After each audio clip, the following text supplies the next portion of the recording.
અમદાવાદમાં સ્થાનિક સ્વરાજની ચૂંટણી માટે તેજીથી કામગીરી ચાલી રહી છે।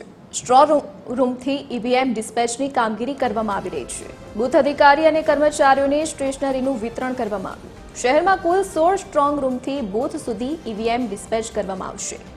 એક સ્ટ્રોંગ રૂમમાં 1200થી 1300 જેટલો સ્ટાફ ફરજ પર હાજર છે।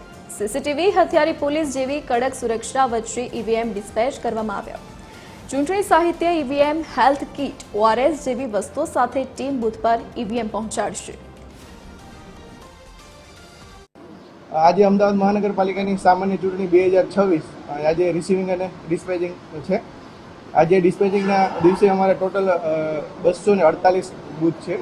બૂથની બધી ટીમોના બધા ટેબલોની વ્યવસ્થાઓ બહાર કરેલી છે અને રાજ્ય ચૂંટણી આયોગ દ્વારા જે પણ સૂચનાઓ મળેલી છે એનું બધું પાલન કરવામાં આવેલ છે। જે અત્યારથી અમારી જે ટીમો રવાના થશે પ્રિસાઇડિંગ અને ઝોનલ ઓફિસરની, એમની સાથે ચૂંટણીને લગતું જે સાહિત્ય છે, બીયુ છે, સીયુ છે અને અન્ય જે સાધન સામગ્રી છે એ આપવામાં આવેલી છે।